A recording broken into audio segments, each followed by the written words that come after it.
그래, 이제 오늘 이제 강의, 새로운 강의의 시작인데 중요한 강의예요. 지금 우리가 특히 이제 지난 5주 동안에 불안 상담에 대해서 우리가 이야기를 했는데 어떻게 불안을 줄여갈 것인가. 상담 과정에 관한 이제 초기 과정을 얘기를 했었죠. 근데 이제 그런 상담 과정에서는 아직은 우리가 그 불안이 어디서 어떻게 생겼으며 왜 생겼는지에 대해서는 아직은 얘기를 안 하고 있죠. 물론 이제 중간쯤 가면 그 얘기를 할 겁니다. 하긴 할 건데, 지금 이제 요 5번 강의는 그 불안이 우리가 어디서 생겼을까에 대한 좀 근원적인 질문이죠.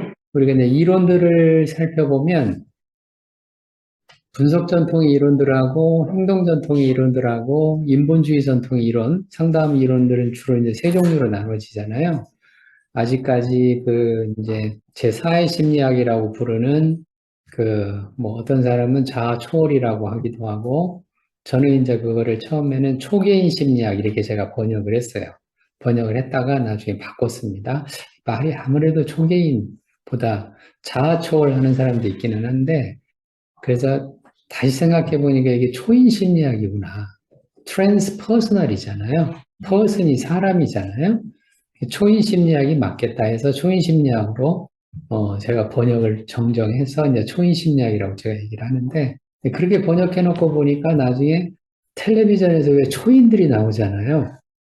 그 생각이 자꾸 나는 거예요. 사회적으로 왜 트럭 끌고 막 이런 사람들이 있잖아요. 그래서 우리가 초인이라고 하잖아요. 근데 뭐 괜찮겠다. 그거하고도 연관되고 그래서 좀 괜찮을 것 같다 싶어서 초인 심리학이라고 얘기하는데 초인 심리학 쪽으로 상담하는 사람들은 이제 아마 거의 없는 것 같고 아직은 없는 것 같고 그래서 주로 얘기를 하면 세 가지 전통으로 얘기를 하잖아요. 얘기를 하게 되는데 그 세 가지 전통의 특징이 다 다르죠. 우리가 이론을 공부를 하게 되면 이론들은 여러분들이 두고 곱씹어야 됩니다. 언제까지 곱씹는 게 신상이 좋냐면 죽을 때까지. 이론은 그만큼 우리가 곱씹을 게 많은 거예요. 이론도 그런데 하물며 성경 말씀은 더더군다나 곱씹을 게 많죠. 마찬가지죠. 성경 말씀은 진리에 관한 책이고 이거는 꼭 심리에만 해당되는 게 아니고 인류 전체에 해당되는 그런 얘기니까 성경이야말로 우리가 그 말씀 하나하나를 정말로 많이 곱씹어야 되는 그런 책인데 아무튼 이제 이론은 평생 동안 우리가 상담하는 사람들은 평생 동안 이론을 곱씹어라. 상담하지 않아도 씹어야 될 텐데. 그래서 이제 요 세 가지 전통의 특징들을 보면 전통 분석 심리학은 전부 다 근원을 따지는 그런 이론입니다. 근원. 왜 이렇게 됐을까? 질문이 그거예요. 왜 이렇게 됐냐를 따지고 그거를 이론화하고 그거를 개념화하고 그거를 틀로 만들어서 이론을 만든 게 분석 전통의 심리학들이에요. 그게 왜에 대해서는 조금씩 다르죠. 이제 프로이드가 생각하는 거하고 융이 생각하는 거하고 아들러가 생각하는 거하고 대상관계 이론가들이 생각하는 거하고 이게 조금씩 달라요. 이게 다른데, 그건 조금 이따 제가 얘기를 하고, 행동주의 전통으로 가면 행동주의자들은 왜라는 질문을 안 해요. 왜라는 질문 이 사람들은 관심이 없어요. 아니, 그 왜를 알면 뭐하냐. 이 사람들의 주장이 그거예요. 그 왜를 아는 시간에 좀 어떻게 해봐라. 어떻게에 관심이 있어. 그리고 증상 제거에 관심이 있습니다. 그걸 증상 제거라고 하잖아요. 그래서 행동주의 전통을 가지고 있는 이론들은 전부 다 뭐에 관심이 있냐면 어떻게, how, how to reduce 이거에 관심이 있습니다. 그래서 이 사람들은 실제로 액션을 자꾸 시키죠. 합니다. 그래서 자존감 낮은 사람들한테 특히 이제 외모에 관한 자존감이 낮은 사람들이 많잖아요. 그런 사람들한테 무슨 훈련 시키냐면 이제 거울 쳐다보고 10번씩 이쁘다고 말해줘라. 자기한테 아 이뻐, 참 이뻐, 정말로 이뻐, 아주 이뻐, 몹시 이쁘다. 오늘도 이쁘고 내일도 이쁘고 모레도 이쁘다. 해서 죽을 때가 이쁘면 되잖아요. 그럼 뭐하러 자존감 얘기를 하며 뭐하러 원가족 얘기를 하며 뭔 얘기라 뭐라고 할 겁니까? 안 해도 된다. 그렇게 하면 된다. 이게 행동주의자들이잖아요. 인본주의 심리학자들은 또 달라요. 어떻게 또 다르냐면 인본주의 심리학자들은 어떻게 보냐면 경험으로 봅니다. 네가 경험한 거를 너는 어떻게 소화를 했어?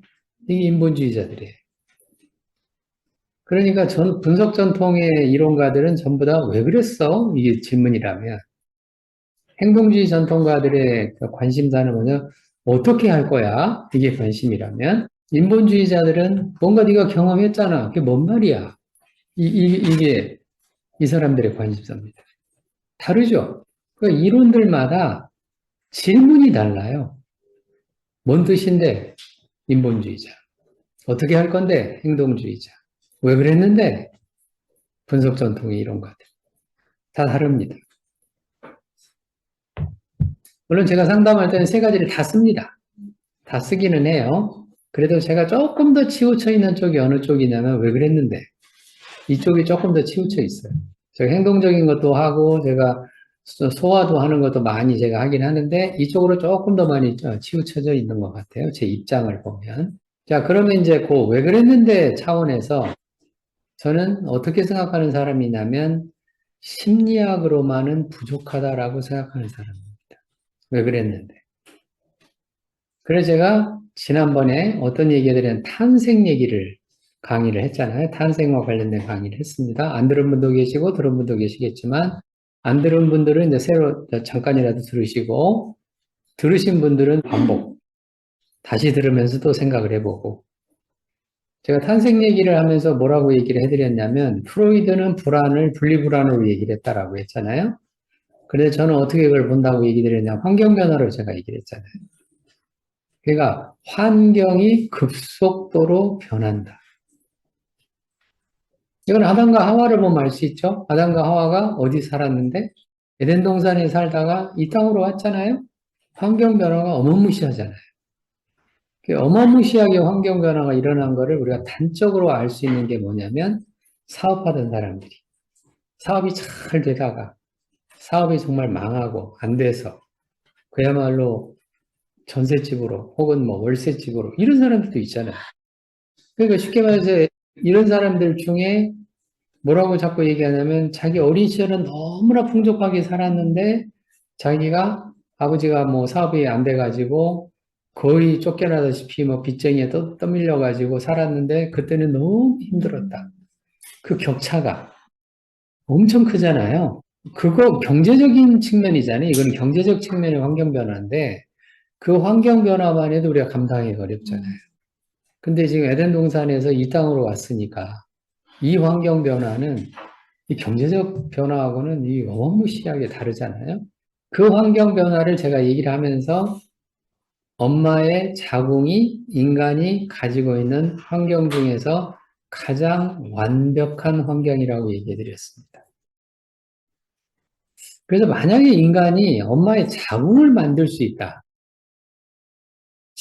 그러면은 이게 인간이 아니죠. 그러면 신이라는 뜻이잖아요. 그건 불가능할 것 같아요.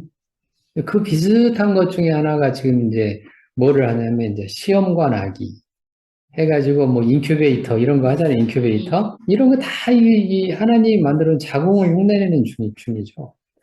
인간의 첨단 기술은 전부 다 어느 쪽이냐면 하나님의 것을 모방하는 것들입니다.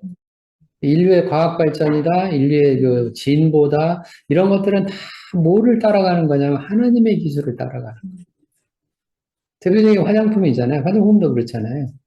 화장품도 화장 한 듯, 안 한 듯. 아닌가요? 그게 최고 기술 아니에요? 저 사람 보니까 쌩얼 같아. 그런데 이게 쌩얼이 아니고 화장을 했어요. 근데 화장 티가 안 나요. 이게 고급 기술이잖아요. 왜? 그게 자연스럽다는 뜻이잖아요.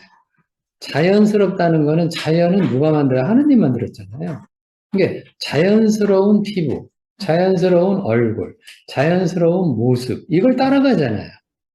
더 자연스럽게 하면 할수록 이게 첨단 기술입니다. 이런 것들이잖아요. 그러니까 엄마의 자궁이 바로 그런 역할을 한다. 이걸 조금 더 영적으로, 신학적으로 제가 해석을 해드렸죠. 뭐라고 해드렸냐면, 우리 인간이 죄를 지어서 에덴 동산에 쫓겨났는데, 하나님이 은혜의 시간을 주셨다. 그 얘기도 해드렸잖아요. 은혜의 시간이 10달 기간이 있다. 그 10달 기간 동안은 어느 인류든, 어느 인간이든 예외 없이 일하지 않고 살 수 있는 시간이었다. 그렇죠? 인간으로 태어난 이상 우리는 뭐 하지 않으면, 일하지 않으면 먹을 수가 없어요. 그래서 너희는 죽도록 뭐 하여야? 수고하여야 내 소산을 먹으리라.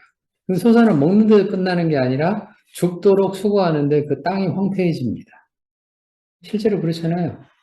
우리 벼농사를 계속 지으면 땅이 나중에 우리가 흔히 하는 지력이 딸려가지고 뭐 이게 농사가 잘 안 된다고 해서 쉬어줘야 되잖아요. 땅을 쉬게 해줘야 되잖아요. 그런 거하고 똑같습니다. 사람도 쉬어줘야 되죠. 네, 그래서 일주일에 한 번 주일날을 만들어서 쉬는 날 안식일을 만들어줬잖아요. 옛날에 소비에트 유니언, 소련이죠. 소련에서 왜 그걸 꼭 일주일에 한 번 쉬어야 되냐? 이거 폐지해라. 해가지고 그때 막 10일에 한 번인가? 뭐 아무튼 그걸 바꾼 적이 한 번 있대요. 생산성이 어마무시하게 떨어졌습니다. 다시 돌아갔잖아요. 하나님 만들어 놓은 거잖아요, 이게. 일주일에 한 번 쉬어라. 우리가 쉬어야. 그 쉬는 게 일주일에 한 번만 쉬는 게 아니고 또 잠이라는 걸 자잖아요. 잠자면서도 쉬잖아요. 쉬는 동안에, 이렇게 잠을 자는 동안에 우리 안에 내부에서, 몸에서 뭐가 생기냐면 이게 청소하는 과정이 있다고 하더라고요. 그걸 제가 잘 몰라서 그 얘기를 했더니 이제 의사 선생님 한 분이 저한테 정확하게 단어를 알려줬어요. 뭐뭐가 나와서 그렇게 청소를 한다. 네? 저는 이제 몸을 전공한 사람이 아니니까 잘 모르잖아요. 그러니까 그럴 만큼 쉼이 중요하다. 쉼이 중요한데 그렇게 쉬었다가 다시 일하고 쉬었다 다시 일하고 이게 이제 인간이잖아요.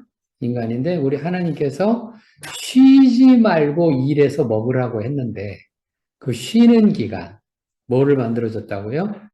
10달이라고 하는 임신의 기간. 그래서 완벽한 천국과 같은 그런 환경 속에 있었다가 하나님 은혜의 시간을 그런 걸 주셨잖아요. 그랬다가 태어나면 어떻게 되냐면 급격한 환경 변화를 맞이하게 된다. 그래서 그 급격한 환경 변화로 인해서 우리에게는 PTSD라는 게 생긴다고 해드렸잖아요. Post Traumatic Stress Disorder. 그러니까 PTSD가 생긴 사람들, PTSD의 전형적인 증상 중에 하나가 환각 현상과 그 다음에 이제 불안입니다. 그때 장면이 자꾸 보이는 것 같잖아요. 이게 PTSD의 전형적인 증상이거든요. 그리고 환청도 막 들리는 것 같이 자꾸 느껴져요.